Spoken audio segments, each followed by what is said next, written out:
좋아요, 구독. 자, 지금 시장 한 줄평 이사님께 들어보면서 저희 구체적인 이야기 한번 나눠보도록 하겠습니다. 지금은 미국 대선을 반영하는 시장으로 보고 있습니다.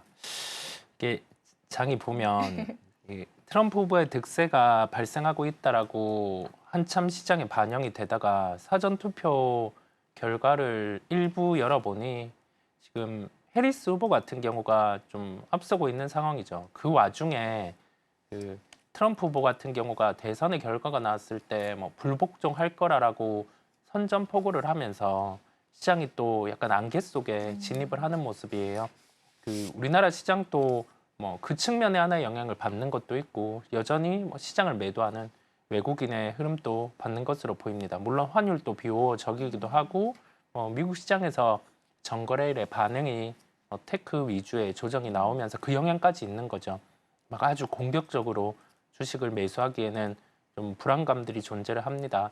시장은 불확실성을 싫어합니다. 그렇다 보니까 뭐 오늘 미국 시장의 반응도 보겠고 고용 지표 같은 경우도 있다 보니까요. 그와 함께 다음 주에 이제 대선이 결정되고 나서 시장의 방향을 볼 것으로 예상이 돼요.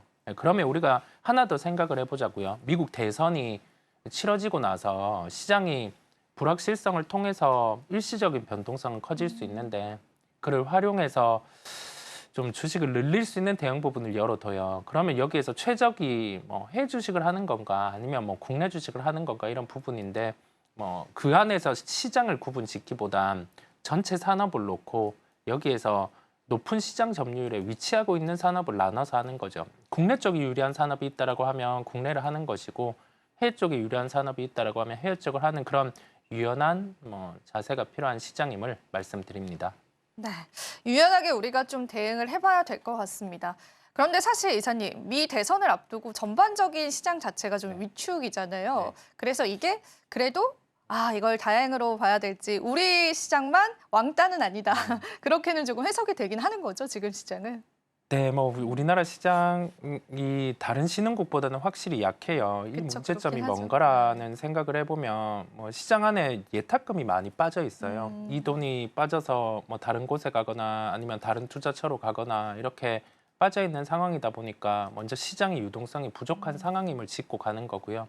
여기 더해져서 뭐 유동성 외에도 주요 참여 주체죠. 기관 투자자 같은 경우나 외국인 투자자 같은 경우도 시장에 적극적으로 참여하지 않고 있는 상황이다 보니까 시장 안에서 종목의 반응에 시세의 연속성 같은 경우도 좀 떨어져 있는 상황입니다.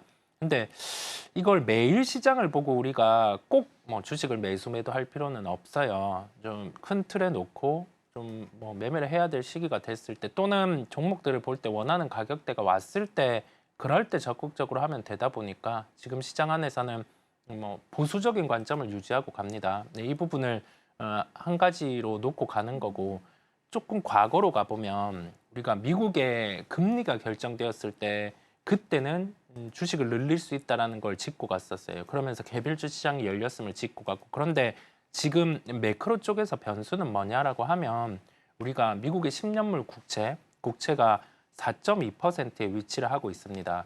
금리가 인하를 하는 기조임에도 불구하고 채권 금리가 올라왔다라는 건 이론적으로 맞지 않잖아요. 이 현상은 어떤 걸 포함하고 가고 있냐라고 하면 이 미국에서 이제 대선 후보 같은 경우가 실제 당선이 되었을 때 재정 정책 같은 경우를 적자를 확대할 수 있다 보니까 좀 이렇게 펼쳐지는 상황이라고 봅니다. 불확실성이죠. 그러면 대선이 확정되고 구체적인 예산안이 또 나오고 했을 때는 이 높은 4.2%대의 금리 같은 경우가 용인이 될 수 있어요. 왜냐하면 구체적인 재정에 대한 가이드라인이 나올 거기 때문에요. 그때는 시장의 반응이 충격보다는 또 나오는 데이터를 보고 결정하겠죠. 고용이나 아니면은 물가 같은 경우가 금리를 내려야 하는 그런 데이터가 나오는데 이미 금리는 높은 상황이잖아요. 그때는 시장 충격이 또 클 수가 있습니다. 그래서 이 스펙트럼을 넓게 보면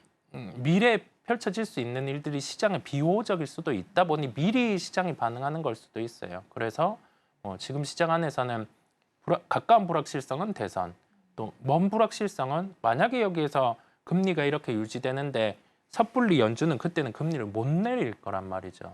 금리 레벨이 높다 보니 그러니까 미국 정부에서 계속 부채 발행을 할 수 있다라는 거죠. 국채 발행을. 그럴 수도 있죠. 왜냐하면 계속해서. 제 재정이 더 필요하다라고 필요하겠죠. 하면 네. 그 발행을 할 수밖에 없다 보니까 그 채권의 가격이 빠지는 거죠. 공급이 그렇죠. 늘어나니. 근데 지금도 미국의 재정 부채가 거의 사상 최고치다라고 하는데 여기서 추가적으로 더 늘릴 가능성은 거의 있는 거네요. 지금 보면은.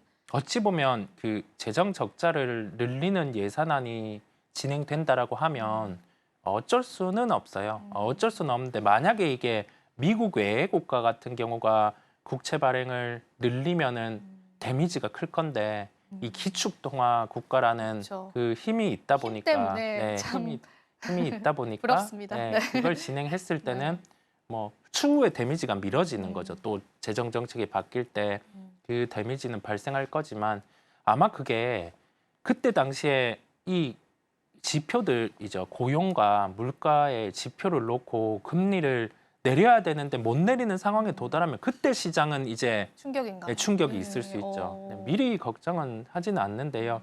이게 퍼즐이 하나씩 맞아가는 상황에서는 좀 불편함이 있는 거는 사실입니다. 지금 바로 구독을 눌러보세요.